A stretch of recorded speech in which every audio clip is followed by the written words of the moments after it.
Okay, I now have both sides finished up. So basically what I've done is take that zinc rod, well, it's not even a zinc rod, it's just a zinc plate is what it's called in the store, and I've connected it to one of the arms and then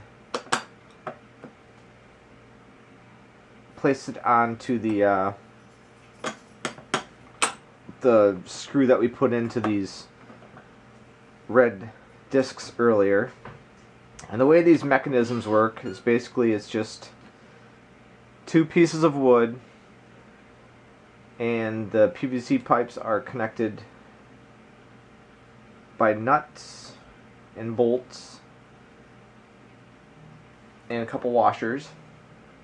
And what I will do is eventually be connecting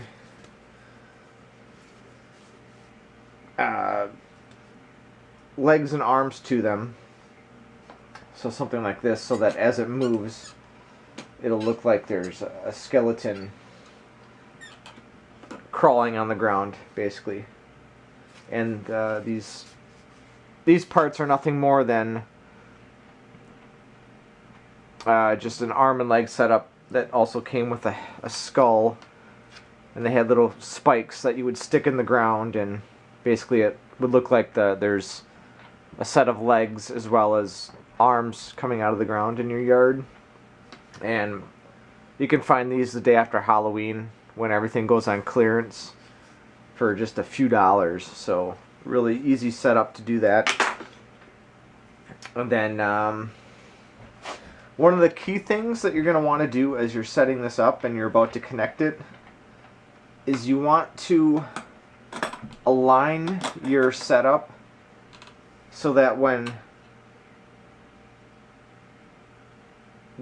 this disc is at its furthest point away from the wood, which is actually kind of somewhere over here, you want to line that up so that you're at a complete 90-degree angle, because that's just the way the whole mechanism is going to work the best. Also, some things I had to do is I actually had to go in here with a vibrating tool and kind of carve out some of the 2x4, just because the head of the bolt on the bottom was hitting.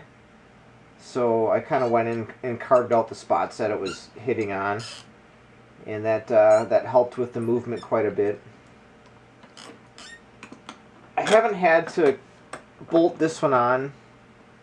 This one I do bolt on just because I went through a lot of work to get it to work. I actually had to kind of bore out the hole here a little bit more, just because I didn't take the care when I put this one on. I didn't take the care to make sure it was at that 90-degree angle when it was the furthest away. So I get a lot of slop movement going on. And one thing I found is that if you put a nut on here, that as the movement goes back and forth, that nut wants to tighten up on you.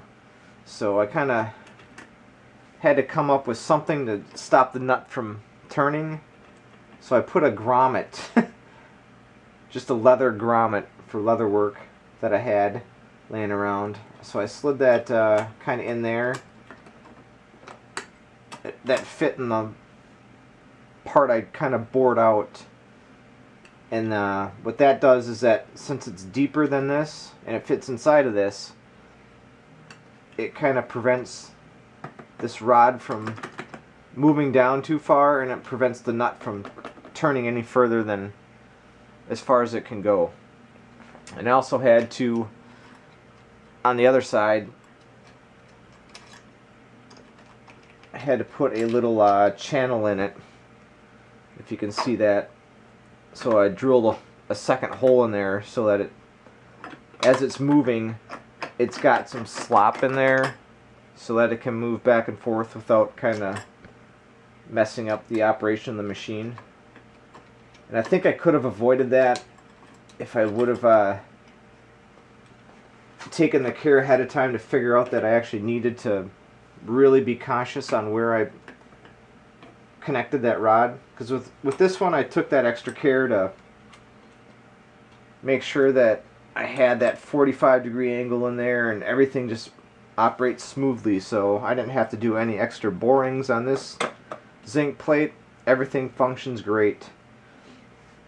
So what we'll do is we'll fire it up,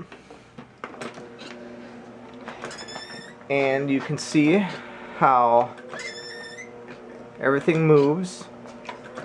This side down here I have just a little bit narrower, because if you think about how your body's shaped, your shoulders, which I have on the top, your shoulders are wider than your hips, so my arms will be attached up here, legs will be down here, and then I have to figure out a way to mount the head